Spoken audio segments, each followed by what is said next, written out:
C'est un film qui a évidemment été très célèbre pour Godard et surtout pour Brigitte Bardot, car bon, je pense que vous avez remarqué qu'elle est quand même absolument magnifique. Et qu'il est quand même très rare de voir une femme aussi belle se promener comme ça sur un écran. Ça, c'est la chose première, immédiate et facile.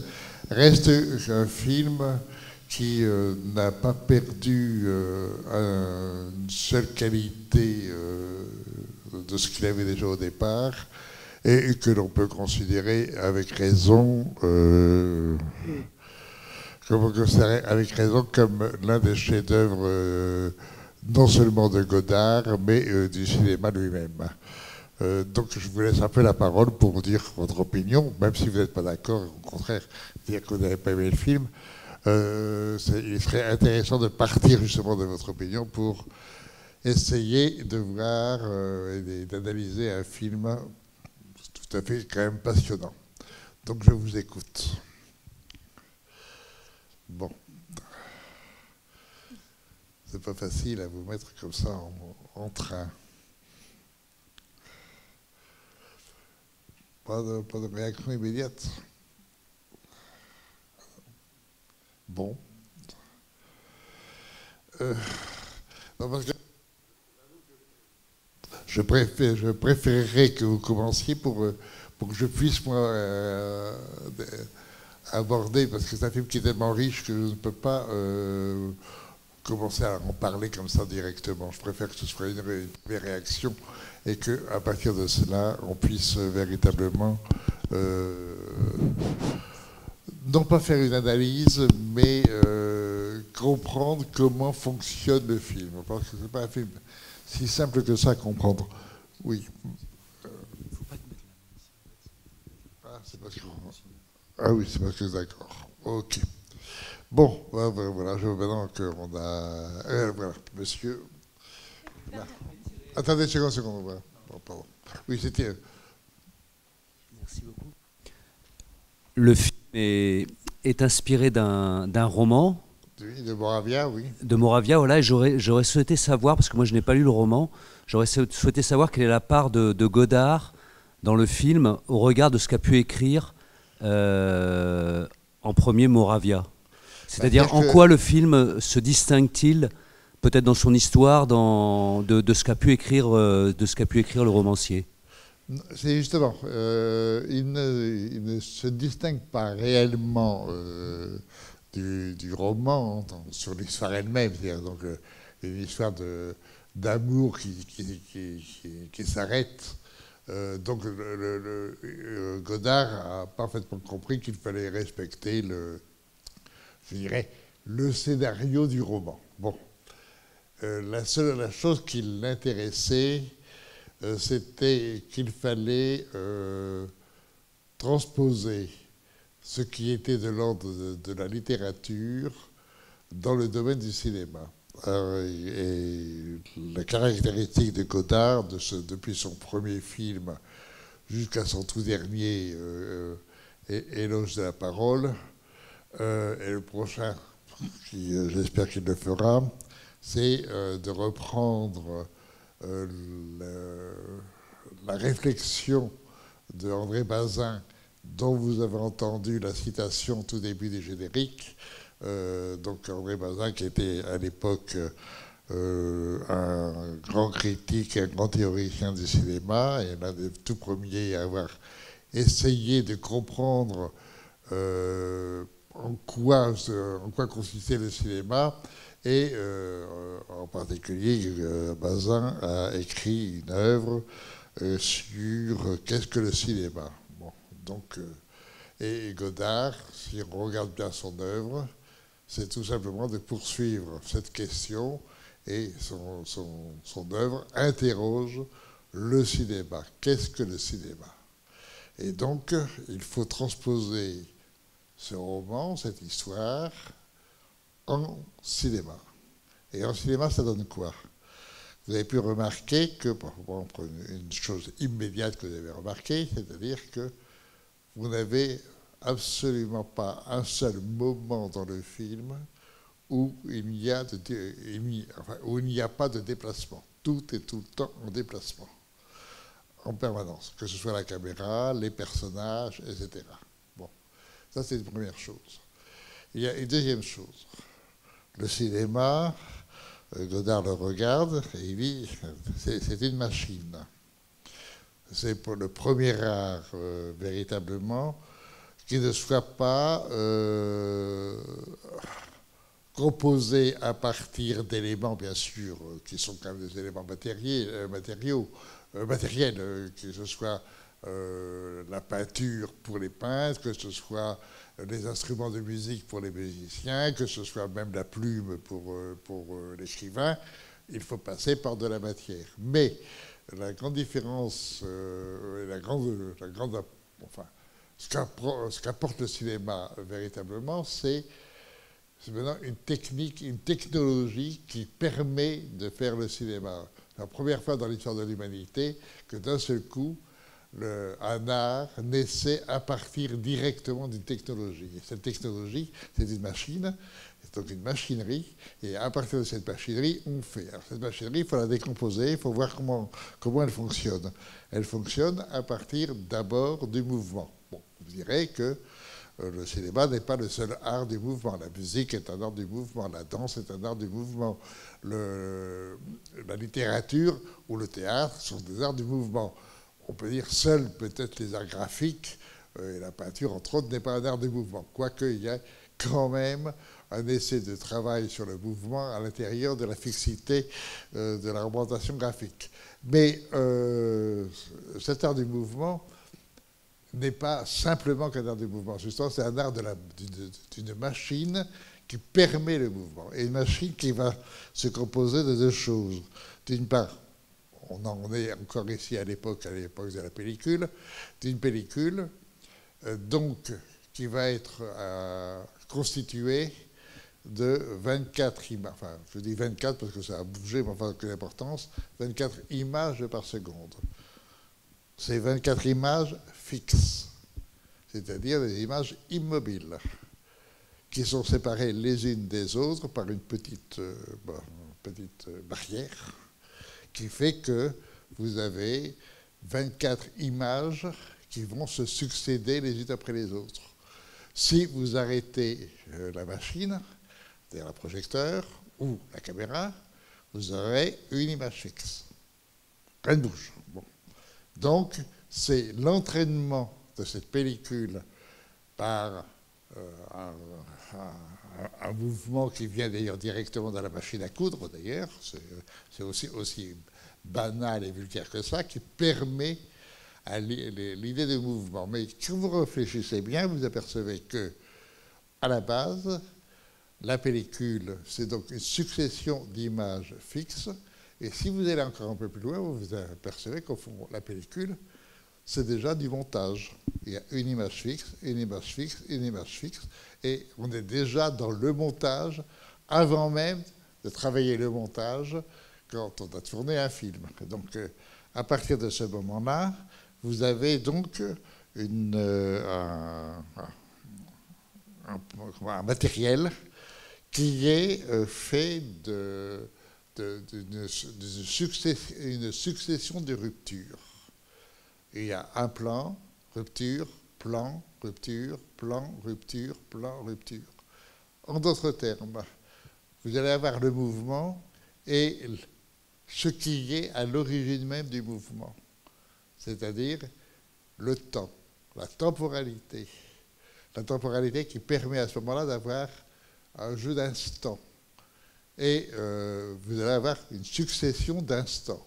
Alors vous avez deux choses dans le travail du cinéma, ou bien le cinéma se nourrit, et c'est ce qu'il a fait pendant très longtemps, à peu près jusqu'à Godard, mais quand même, il y a eu d'autres qui avaient déjà travaillé autrement et qui avaient déjà perçu les possibilités, ou bien vous faites du cinéma un art dramatique qui s'appuie sur la dramaturgie travaillée par le théâtre ou le roman, on en vient, on dit rien, ou alors à ce moment-là aussi une autre dramaturgie, qui travaille le temps autrement, la temporalité. Et s'il travaille le temps autrement, il travaille aussi l'espace autrement. D'où ce que travaille ici Godard. Il travaille justement l'espace dans lequel il n'y a plus que du mouvement en perpétuel. Et ce mouvement est entièrement lié à la temporalité. Vous êtes dans le film, dans du présent en permanence. Vous n'avez pas dans l'appel de la dramaturgie traditionnelle qui travaille un passé. On est dans un présent, et ce présent est en crise pour aller vers un futur. Et c'est le futur qui va résoudre ce qu'on appellera l'action dramatique. Il faut aller vers le futur. Ici, vous êtes dans un film où vous êtes dans du présent de bout en bout. Et dans de la rupture, dans cette représentation du présent. C'est-à-dire dans de l'instant. Et l'instant est absolument délié de l'autre instant. Il est exactement comme l'image fixe de la pellicule par rapport à l'image suivante. Il y a rupture.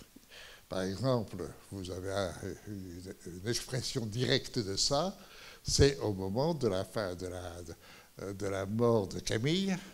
Vous avez lui, donc Paul, sur son rocher, enfin sur son escalier, et il reçoit, enfin, on entend en parole la lettre que lui a envoyée Camille. Donc on est ici dans une dramaturgie du présent. Je t'envoie ta lettre. Immédiatement, on cesse de s'occuper de cette lettre et on voit le résultat de la lettre. Vous n'avez pas, par exemple, ce qu'aurait fait une dramaturgie traditionnelle qui aurait fait que bon, ils vont se séparer, ils se disputent, elle part avec l'autre, etc. Bon, et puis après, il va y avoir le moment, il va trop vite sur la route, il va y avoir l'accident. Non, d'un seul coup, vous avez l'accident, vous avez la rupture, et c'est tout.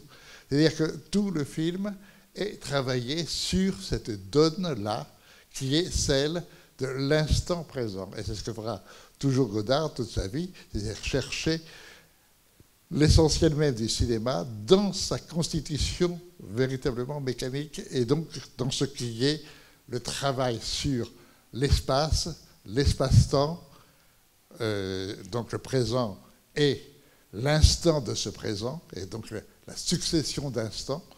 Donc à ce moment-là, la possibilité de couper ces instants dans leur continuité, donc d'être en travail totalement en discontinu. Ce travail en discontinu va évidemment permettre d'autres possibilités que offre la machine cinéma, en particulier le son, puisque vous avez dans une pellicule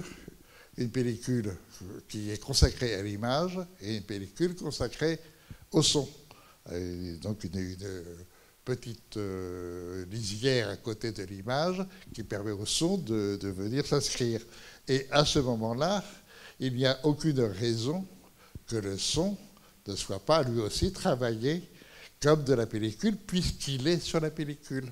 Et en plus, c'est d'autant plus vrai que, et là on en revient maintenant à la conception du montage en tant que tel, puisque déjà sur la pellicule, vous avez le phénomène du montage, mais il faut travailler le montage au cinéma. Donc c'est ce que Godard fait toujours. Et à ce moment-là, le montage, vous rentrez dans une salle de montage de l'époque, et vous rentrez et vous avez une table de montage avec 4 successions, enfin en parallèle, ou 4 bobines, ou 8 bobines, une bobine à gauche, une bobine à droite. Bon, sur la première bobine, il y a la bande image. Donc, c'est la bande image. Sur la deuxième bobine, vous allez avoir la bande parole, donc ce que disent les personnages. Troisième bobine, vous allez avoir la bande bruitage, les bruits que l'on entend, qui sont ceux de la nature. Et, disons, la quatrième bobine, ça sera la bande musique. Donc vous aurez, ça ça symbolise les choses. C'est plus complexe. Quelquefois, vous pouvez avoir 15, 20 ou 30 bandes sonores. Aucune importance. En fait, l'essentiel, c'est qu'il y a 3 bandes sonores principales, celle des paroles, celle des bruits et celle de la musique.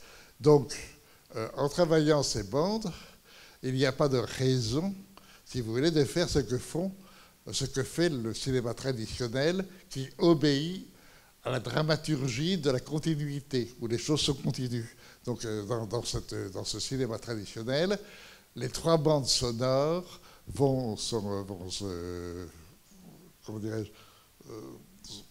fixer pour aller souligner ce qui se passe dans l'image. Donc, en fait, les 3 bandes sonores sont au service absolu de l'image, de la mettre en évidence et de travailler la dramaturgie, les coups de force dans cette dramaturgie, etc.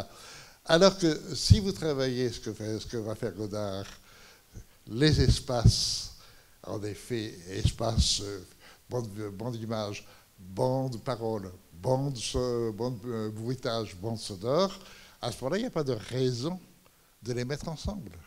Vous pouvez très bien arrêter une bande et d'un seul coup faire des ruptures à l'intérieur même du jeu des bandes sonores. Par exemple, quand vous avez ici la séance au cinéma où ils sont en train de faire une espèce de casting, bon, c'est même pas suggéré, mais aucune importance.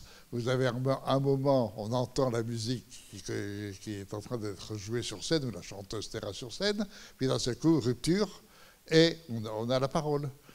Et une parole qui n'a... Donc il y a, si vous voulez, tout un effet, toute une recherche d'effets sur l'impossibilité de travailler une continuité de l'action, mais au contraire, une déconstruction constante de l'action. Alors, pour répondre à votre question, ce que fait Godard, c'est qu'il prend l'intrigue, oui, il la garde, mais d'un seul coup, il va lui donner justement une toute autre dimension par la façon même de traiter techniquement l'histoire. Et en même temps, cela lui permet justement de jouer sur une vérité que le roman ne donne pas, c'est-à-dire, c'est une histoire d'amour, mais une histoire d'amour, ça se vit dans du présent, ça se vit dans de l'instant. Et donc, à ce moment-là, vous avez exactement cette histoire d'amour travaillée sur l'instant. Par exemple, regardez la scène dans l'appartement, puisque le film est en fait divisé en 3 parties. Il y a la première partie, l'arrivée des personnages, deuxième partie, l'appartement, troisième partie, Capri. Bon, et à peu près, ils ont à peu près égale durée. À la fin de la scène de l'appartement, vous avez d'un seul coup, on est devant la lampe à chevet, on l'allume, on l'éteint, on l'allume, on l'éteint, et la caméra va à gauche voir lui, ensuite retourne et elle va à droite revoir elle, revient sur lui, revient sur elle, comme si la caméra elle-même, à ce moment-là, était en train de gérer la temporalité et comment dirais-je, la rupture entre les personnages. Dans ce coup, cette scène de l'appartement, qui dure donc une demi-heure à peu près, n'a pas une montée dramatique traditionnelle, mais au contraire une succession de moments qui font qu'à la fin, le résultat est là. Et le résultat est là parce que Godard va travailler, je dirais, la dramaturgie de cette scène de rupture dans un ménage, dans un couple, pas un ménage, dans un couple réellement d'amoureux à la base, et il va la faire sur une idée très simple, c'est que lui voudrait qu'elle lui fasse une scène, elle sait qu'il veut qu'elle lui fasse une scène, et elle ne veut pas faire cette scène. Et toute la scène est faite sur ça. Donc, c'est absolument tout autre traitement, si vous voulez, de la dramaturgie. Et en effet, à la fin, elle ne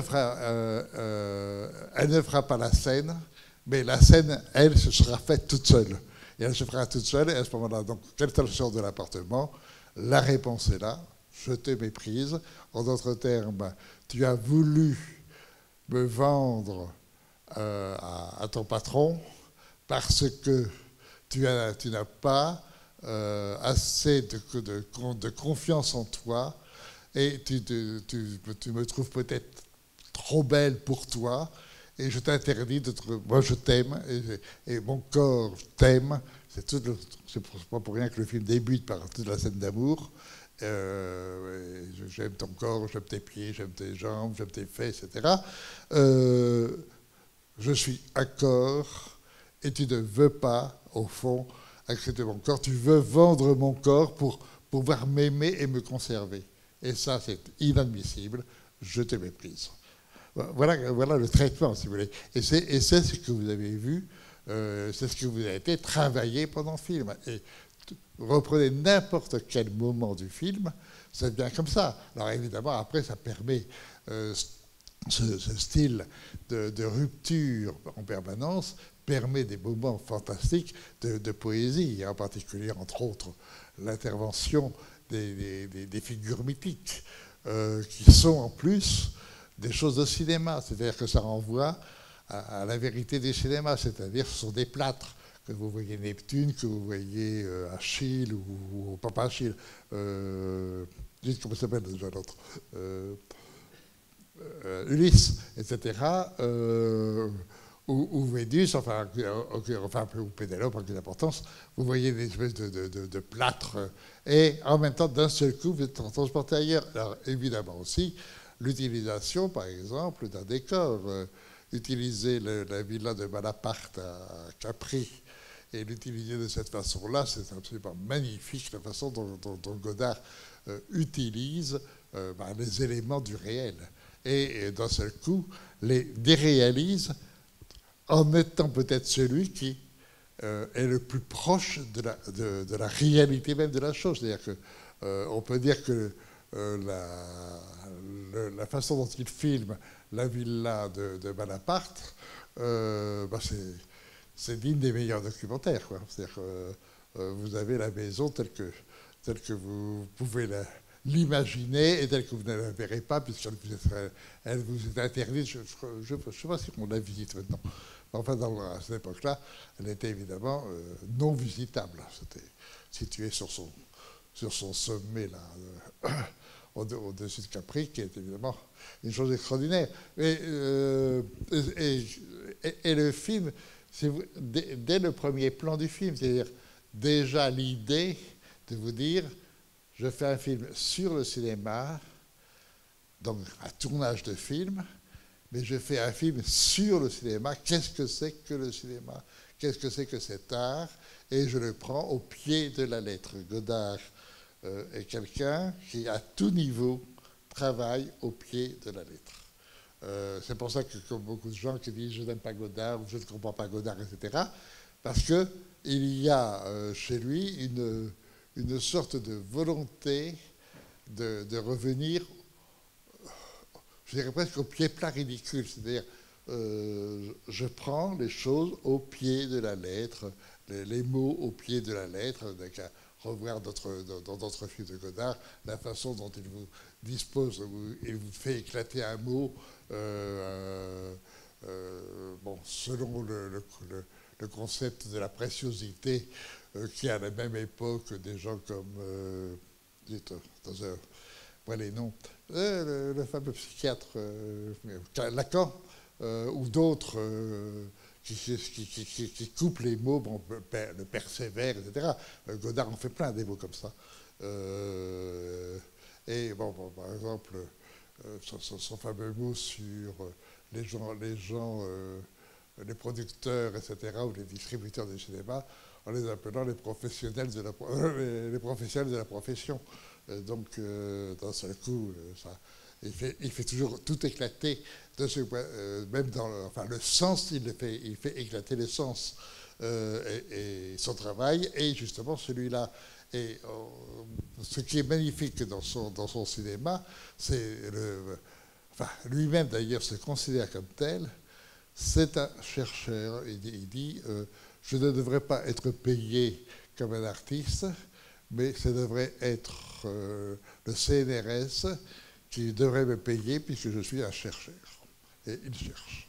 Et son dernier film, si vous l'avez vu, c'est l'éclatement absolu de tous les espaces de représentation, et en particulier, par exemple, ici, si vous prenez la façon dont il dispose, par exemple, dans la villa de Malaparte, quand ils sont à l'intérieur, la baie vitrée, d'un seul coup, ça devient un autre écran. Enfin, la façon dont il réutilise tous les éléments qu'il filme et qu'il les, d'une certaine façon, on ne peut pas dire qu'il les réinvente, il les prend tels qu'ils sont.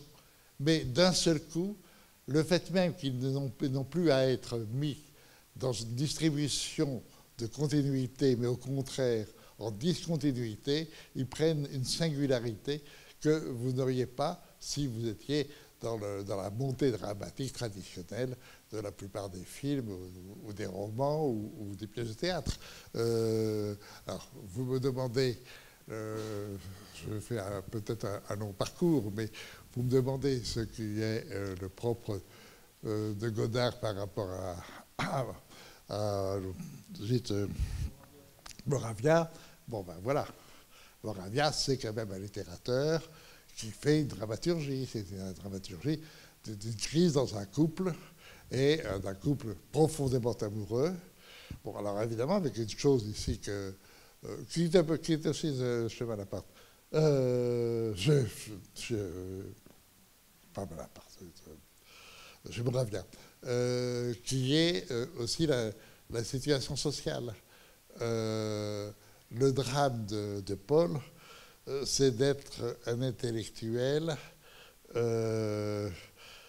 qui, au fond, a peur quand même des puissants, et surtout qui aime une femme qui est d'une extrême beauté. Bon, ça c'est évident, et en plus c'est évident dans le film, et qui est, au fond, se sent indigne d'être aimé par une femme comme ça. C'est pas possible qu'une femme comme ça m'aime. Bon. Et qu'il n'a au fond pas la confiance en lui en tant que... pas dans sa virilité, c'est pas tellement ça, mais dans sa conception et surtout dans son talent ou son génie. C'est quelqu'un qui, au fond, est un faible. Et elle ne peut pas accepter cette faiblesse. Alors que elle est toute simple, c'est une dactylo et elle aime bien, quoi, c'est tout. Elle aime bien l'homme, il est sympa, il est tout ce qu'on veut, et il y a un grand amour. Bon, puis d'un seul coup, le grand amour, le mépris s'installe, et à ce moment-là, un autre sentiment s'est emparé des personnages donc du film, et ce sentiment-là, évidemment, est destructeur. Donc, c'est le sens du film. Alors, évidemment aussi, ce qui n'est pas dans le roman, l'invention du personnage de Fritz Lang. Il est évident que prendre Fritz Lang, qui a déjà terminé sa carrière, car il a tourné son dernier film 3 ans avant, et il ne pourra plus jamais tourner de film après. Bon, mais Godard ne prend pas n'importe quel cinéaste, il prend l'un des plus grands cinéastes de l'histoire du cinéma, et ça donne justement ce personnage, qui est un personnage quand même de façon mythique en tant que metteur en scène. Et ça devient tout à fait magnifique de voir justement un Fritz Lang dont on sait qu'il fut une terreur sur les plateaux de cinéma lorsqu'il dirigeait, et d'un seul coup d'apercevoir l'homme extrêmement... enfin, la richesse humaine de cet homme. Rien que le plaisir de voir Fritz Lang de cette façon, et l'admiration évidente que Godard porte à Fritz Lang, et l'extrême sympathie que Fritz Lang a eue pour Godard.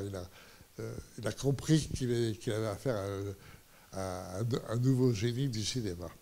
Enfin, voilà un peu, si vous voulez, une des façons d'aborder le film. Il y a d'autres façons, bien sûr, mais je voulais déjà parler de ça. C'est pour ça que ça m'intéressait d'avoir une première intervention, et votre intervention, vous voyez, ça aide. Voilà. Bien, est-ce que, si vous avez d'autres questions à poser, ou d'autres interventions à faire? Bon.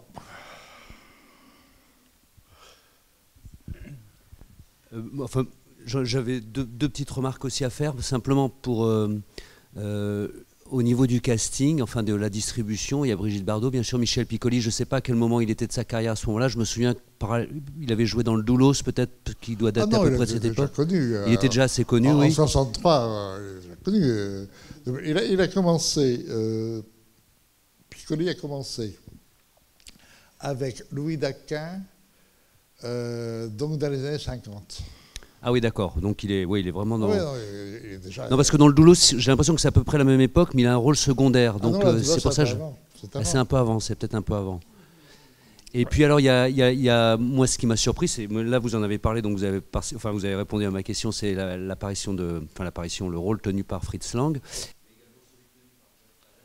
De qui de le rôle, le fait que Godard ait choisi un acteur américain plutôt spécialisé, de mon sens, dans des films noirs, enfin de série Z, ou de western, et Palance, qui apparaît dans ce film. Je me trompe peut-être parce que je ne connais pas beaucoup Palance, hein. J'ai deux, trois films en tête. Est un acteur qui est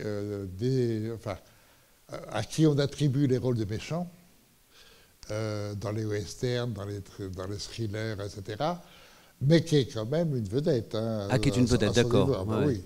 Et en plus, ce que voulait montrer Godard, parce que le film n'a pas été simple. Bon, Godard, il sort de la Nouvelle Vague, il a fait son premier film en 1960. Entre 60 et ce film-là, il en a déjà fait 4, plus quelques courts-métrages. Donc, ça tourne. 4 ou 5, attendez. Et il fait ça, le petit soldat, vivre sa vie, une femme est une femme. La chinoise, non? Ah non, c'est le 5e, hein, déjà. La chinoise, c'est après? Hein? La chinoise, c'est après? Ah non, la chinoise, c'est après. Et Pierrot le Fou, non? C'est après aussi. Donc, il en a fait 4 avant, donc en 3 ans, c'est quand même pas mal. Et il a affaire, là, d'un seul coup, aux grands producteurs, c'est-à-dire les producteurs italiens et Ponty, américains qui jouent sur le succès des films de Godard, et donc lui donne l'occasion de faire un film à dimension internationale. Et évidemment, en lui offrant comme vedette Brigitte Bardot, qui est à ce moment-là une des plus grandes vedettes mondiales, et en particulier française, évidemment, par la même occasion. Mais ils sont des producteurs et veulent évidemment contrôler un peu ce petit jeune qui est bizarre. Et ils vont, disons, l'embêter quand même. Entre autres, Godard filme et n'a pas joué le jeu de montrer Brigitte Bardot assez souvent à poil. Donc, ils vont lui demander quand même quoi. Brigitte Bardot, il faut absolument qu'elle soit déshabillée et tout le reste. Et c'est comme ça que Godard invente la scène du début. Il la met complètement à nu sur le lit, merveilleusement nu d'ailleurs, simple. Digne d'un tableau de Titien ou de Velázquez ou de ce que vous verrez d'un grand peintre, et en même temps on décline toutes les... Enfin, là encore, on découpe d'une façon radicale le corps, tel morceau, tel morceau, tel morceau. Le corps n'est pas une continuité, c'est un morcellement. Et donc, on examine telle chose. Tu aimes ça, tu aimes ça, tu aimes ça, tu aimes mes yeux, tu aimes mes cheveux, tu aimes mes épaules, tu aimes mes fesses, etc. Ce jeu de découpage du corps devient justement le sens même de la scène, alors que la scène, comme vous avez pu le voir, est totalement en mouvement continu. Le mouvement est continu, on passe de la tête aux pieds, on revient, etc.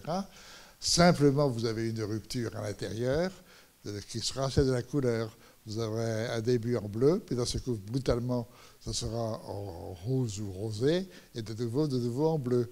Donc, automatiquement, il retravaille et redistribue le jeu, du morcellement. Et en même temps, donne aussi le sens profond du film. C'est-à-dire que si vous êtes, et ça c'est le propre de Godard, de dire le cinéma, c'est l'art qui permet de regarder comment ça vit la vie. Qu'est-ce que c'est que la vie? C'était impossible et impensable avant le cinéma. Jamais l'art, bon bien sûr, la littérature pouvait essayer de parler, mais c'était quand même toujours des représentations ou la musique, etc. Là, d'un seul coup, on filme la vie. C'est-à-dire que la vie est présente sur l'écran. Elle est là. Bon. Et la vie, il faut maintenant la regarder. Et la regarder vivre. Et pour la regarder vivre, il faut regarder que la vie, on la voit par ce qui est le plus... par ce qui la matérialise. Et ce qui la matérialise, c'est la matière. Et donc, pour les humains, ce sont les corps. Donc le film va donner la priorité au corps. Le corps de Brigitte Bardot, d'où l'importance, et là le génie de Godard, j'ai Bardot. À ce moment-là, le centre même du film sera la pas la magnificence, la façon de magnifier un corps sublime qui est le corps de Bardot. Et tout le film est fait sur ça. Et en même temps, si vous êtes dans le corps, un corps, en effet, c'est fait une continuité faite de morceaux.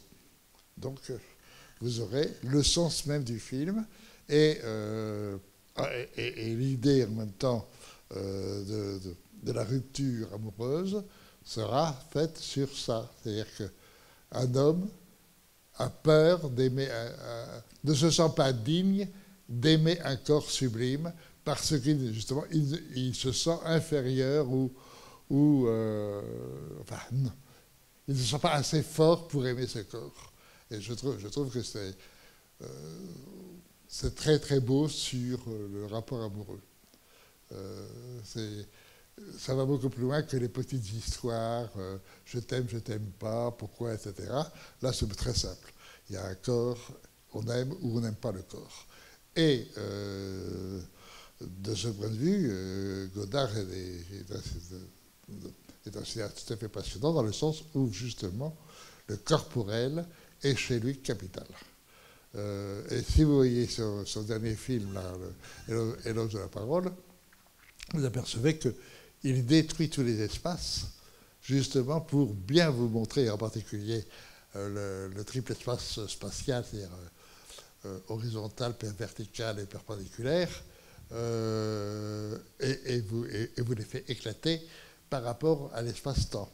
Et ce jeu devient quelque chose de fondamental où la corporalité même des espaces vont travailler quelque chose qui est tout à fait différent de la réalité des choses. Dans ce coup, c'est différent. Vous ne pouvez plus avoir la représentation d'une idée magnifiée, spirituelle, etc. Non, les corps, et les corps, et les corps, c'est tout. Et ça, je crois que c'est le fondement profond du cinéma. Aucun autre art ne peut faire ça. Même la photographie ne peut pas. La photographie peut prendre de la vie, c'est sûr, mais elle la fige. Alors donc, on a quand même des corps, c'est vrai, mais on fige. Ceci étant dit, la fixité photographique peut être géniale. C'est un autre problème. Mais je ne suis pas ici pour défendre la photographie. Je laisse ça aux photographes.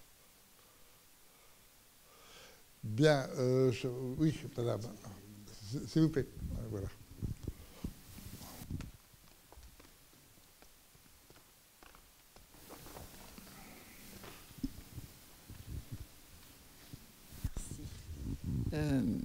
Moi, ce qui m'intéressait aussi, c'était, ça s'appelle le mépris, oui, bien sûr, à un moment arrive le mépris, mais on a l'impression qu'il arrive parce que aussi, elle est très belle, elle est magnifique, et elle a besoin que cet homme la protège de cette beauté qui, on comprend que c'est pas facile pour elle de porter cette beauté, le regard des autres hommes sur elle, ce qu'on retrouve un peu dans La vérité d'Henri-Georges Clouzot. Oui, mais justement dans La vérité, ça devient une dramaturgie. Voilà. Alors que là, c'est la chose. Elle est exceptionnelle. Bon. Oui. Et c'est pas simple à être exceptionnel. Et bon, ça c'est une chose. C'est vrai qu'on est épaté de Godard. Évidemment, la met vraiment en valeur. Elle est déjà belle naturellement, mais là, il en fait quelque chose d'absolument incroyable. Ensuite, ce que je trouvais intéressant, c'est le travail de la couleur. C'est-à-dire que le rouge, on le voit beaucoup dans le premier tiers. Dans le deuxième, il disparaît un peu justement dans le deuxième tiers du film, où on n'a plus que des bleus, des jaunes, des orangés. Et j'ai beaucoup aimé aussi la présentation du générique avec la fin de la présentation, la caméra qui fait un regard caméra. C'est-à-dire que l'idée du générique, c'est une perpendiculaire, déplacement dans l'espace. Déplacement dans l'espace, en fait, on vient de loin et on arrive de près. Mais on regarde quelque chose qui ne nous regarde pas, qui regarde quelqu'un qui marche à côté. Donc on accompagne ce mouvement. Ce mouvement est un mouvement, donc, je dirais, de démonstration documentaire qui ne nous concerne pas. Donc on regarde en effet du déplacement et un corps qui se déplace à l'intérieur, un corps de femme qui se déplace. Bon. Et puis on arrive vers nous, et à ce moment-là, on a la caméra qui pivote. Et ensuite qui se rabaisse, et maintenant, c'est nous, spectateurs, qu'on regarde. C'est-à-dire, en d'autres termes, il nous dit, voilà, on fait un déplacement, mais en réalité, les vraies personnes concernées, c'est vous, spectateurs. Qu'est-ce que vous faites par rapport au cinéma ? Vous voulez venir rêver au cinéma, mais en venant rêver au cinéma, le rêve du film, le rêve de la caméra, vous fixe, vous regarde et vous regarde rêver. C'est un jeu d'échange. D'un seul coup, ce n'est plus nous, spectateurs, venant nous enthousiasmer à ce que nous voyons sur l'écran. L'écran, c'est-à-dire la caméra, nous regarde tout aussi violemment que nous regardons l'écran. Et donc, c'était ce jeu d'échange qui devient l'objet même du cinéma. Et donc, le film va se développer sur cette idée-là. Donc, l'importance de l'idée du documentaire, mais aussi l'importance de l'idée du déplacement. Avec cette idée aussi très simple, et qui est celle de la mise en scène, qu'elle soit alors au théâtre ou au cinéma, ou dans la danse, enfin, aucune importance, et puis peut-être même en littérature d'ailleurs. C'est-à-dire l'idée de la place. Si vous faites une mise en scène de théâtre, de cinéma par la même occasion, vous dites, bon, à l'acteur, là tu es à telle place. Et puis tu vas dire ta phrase, tu vas te déplacer, tu vas venir à telle place. Et le jeu de la place est capital dans la représentation dramatique, qu'elle soit donc théâtrale, cinématographique, etc. Et ce qui est intéressant, c'est quand des gens comme Godard prennent les choses une fois de plus au pied de la lettre. C'est-à-dire, où est ma place ? Je dois aller à telle place. Est-ce que je peux aller à telle place ? est-ce que je me déplace ou est-ce que c'est déplacé de me déplacer? Et ça devient le sujet.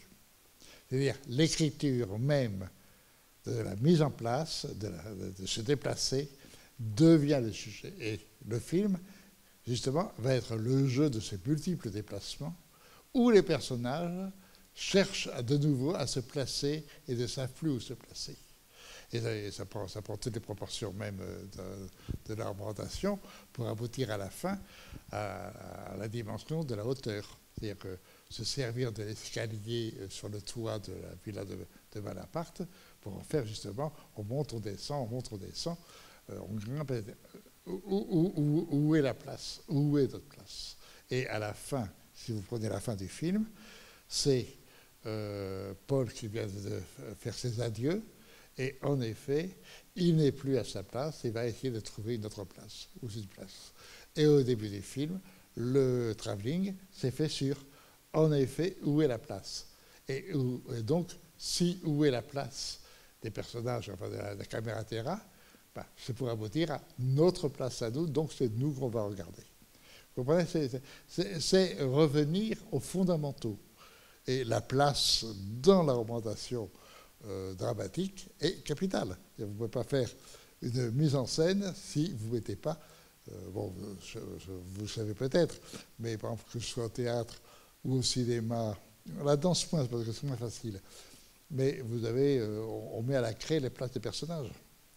Là, on te met à la craie à telle place, puis ensuite on met une autre croix à une autre place, et là tu te déplaces pour aller à cette place, etc. Une espèce de jeu de déplacement. Et Godard en fait le sujet visuel de son histoire, dans le sens en même temps symbolique de la place. Est-ce que j'occupe la bonne place ou pas? Et le personnage de Paul est un personnage qui se sent déplacé, qui n'arrive pas à trouver sa place.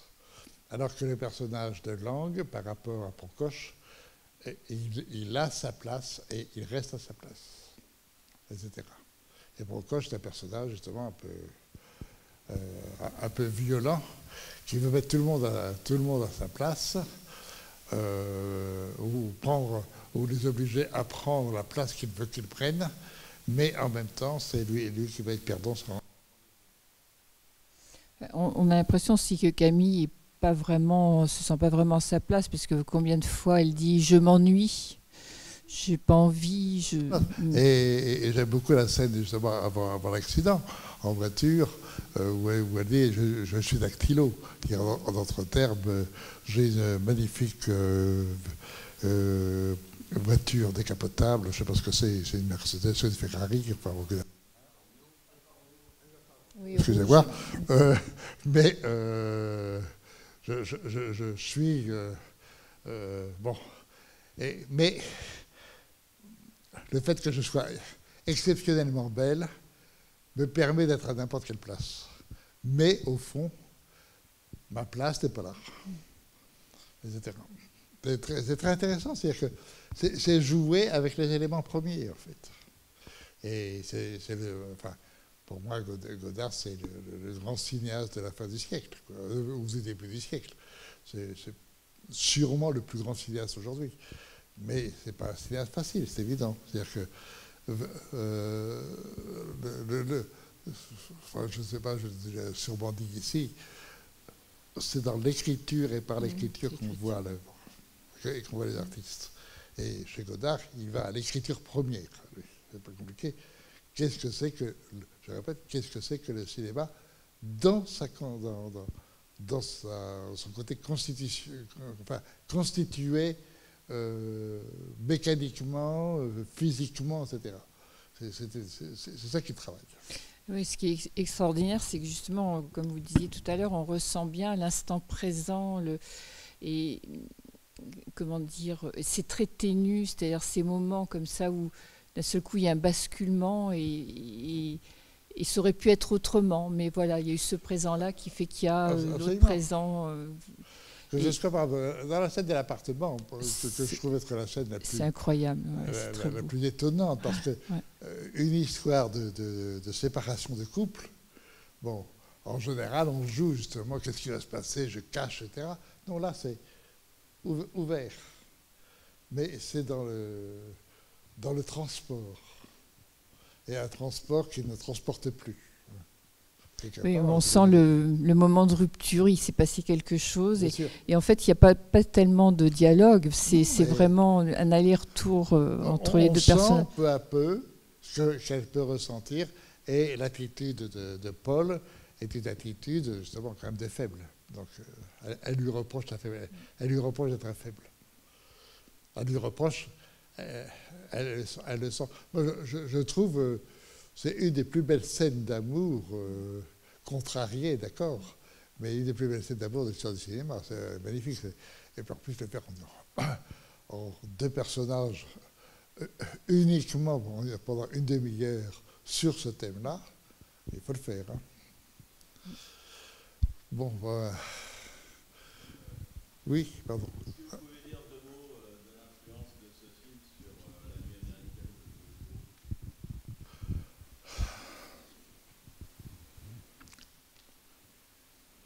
C'est pas pas facile. Bon, François et Jean-Luc ont été très amis, évidemment, au moment des cahiers.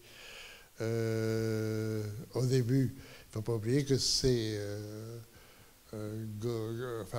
quand Truffaut, en 1959, remporte son succès avec les 400 coups à Cannes, bon, c'est lui qui fait venir Godard immédiatement à Cannes, le présente à son producteur Bourgard, et ce qui permet à Godard de faire un bout de souffle. Donc le rapport a été très amical au départ. Et 20 ans plus tard, là c'est quand même 10 ans plus... Mais ce dont vous parlez, vous, c'est quand même la nuit américaine, c'est les années 75. Donc là,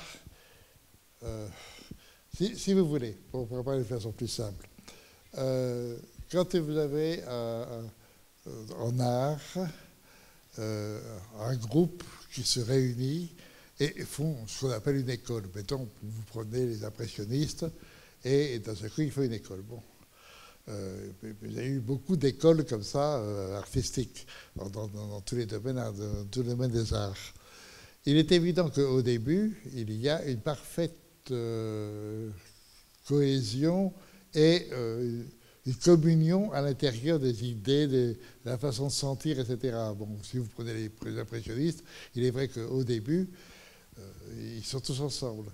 Mais 20 ans plus tard, chacun prend son destin en main, a sa trajectoire, et quelquefois, au bout de 20 ans ou 30 ans, ils sont à des années-lumière les uns des autres.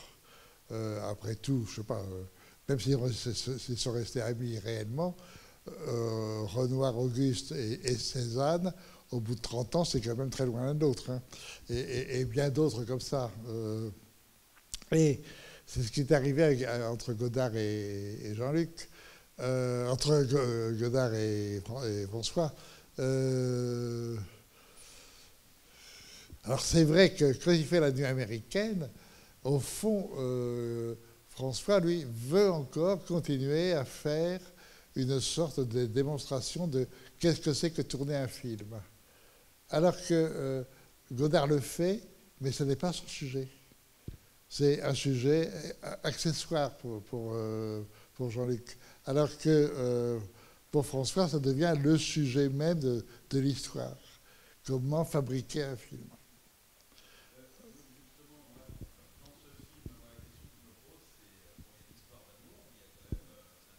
Il y a le film, on fait un film.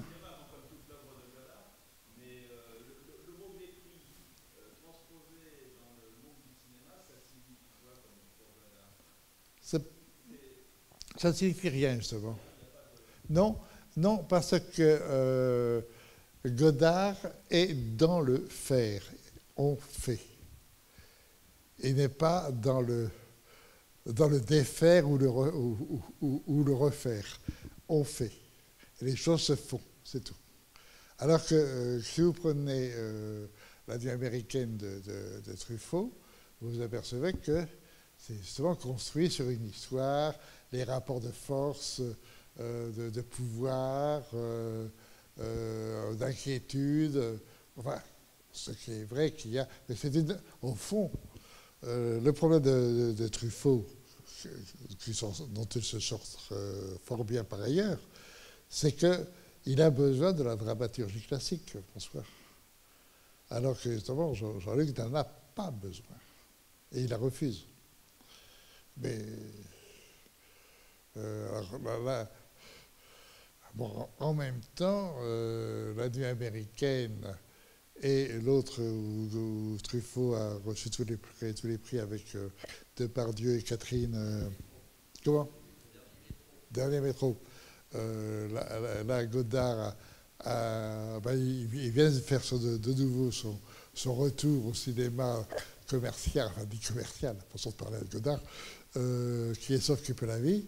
Et Truffaut rafle toutes les récompenses. Il rafle 10 ou 11 Césars ou un truc comme ça. Bon. Et François est fou de rage. Et à ce moment-là, il envoie une lettre incendiaire à Truffaut. Bon, il y aura une brouille violente entre les deux. C'est-à-dire que donc, au bout de 30 ans, ils sont devenus presque ennemis. Puis, en fin de compte, François est mort 3-4 ans plus tard. Et Jean-Luc n'est pas venu à l'enterrement de Truffaut, mais il est venu tout seul le lendemain sur sa tombe. Et aujourd'hui, bon, oui, aujourd'hui, il reconnaît Truffaut, mais il est vrai que Jean-Luc, c'est radical ce qu'il fait, c'est tellement radical.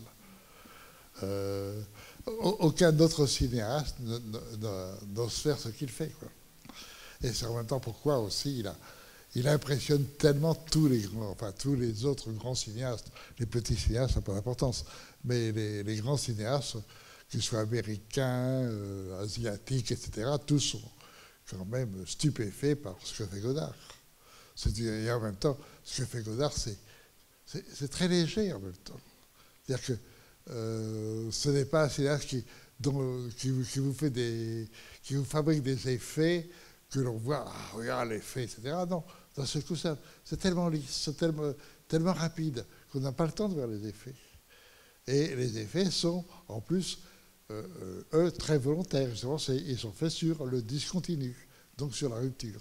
Et c'est là où il y a l'effet, mais ça ne joue pas comme un effet. C'est-à-dire que même si Godard admire forcément, mettons, Wells, c'est entièrement fait sur les effets que le spectateur reçoit. Et même le spectateur est assommé par les effets de Wells. Vous n'avez pas ça du tout chez Godard. Jamais. C'est un cinéaste que... Je ne sais pas que je le défends, il n'a pas besoin de moi. C'est vraiment, je répète pour moi, enfin, l'un des plus grands cinéastes de l'histoire du cinéma, quoi. Et vous verrez, quand nous aurons 100 ans de plus, la place qu'il occupera.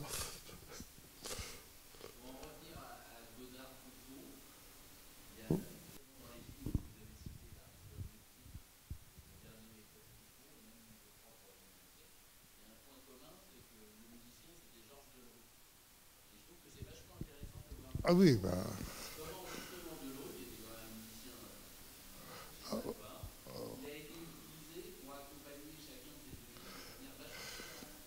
Bah, tout simplement parce que le génie de Zadru, c'est qu'il comprenait l'autre.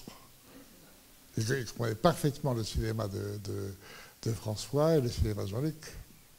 Et bon, de toute façon, c'est un grand musicien, Delerue. Et il est que la musique ici. Mais en revanche, Godard quand même se sert de Delerue pour malgré tout lui demander de faire une musique, elle, un peu dramatique. Et c'est intéressant.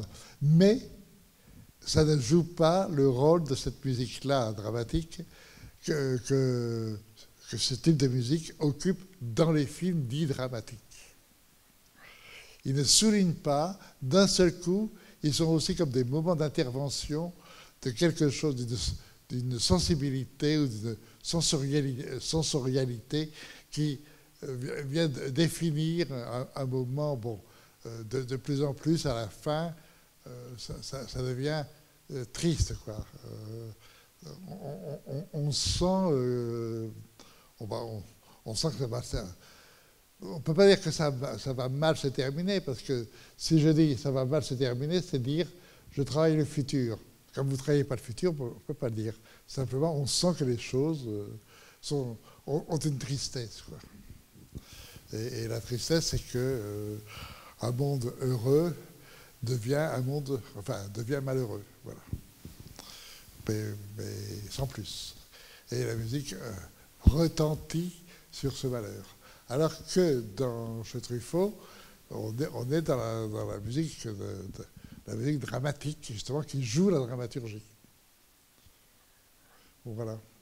Bon, je crois qu'on va peut-être terminer cette saison comme ça, par ce admirable film, et à la saison prochaine. Voilà, merci beaucoup.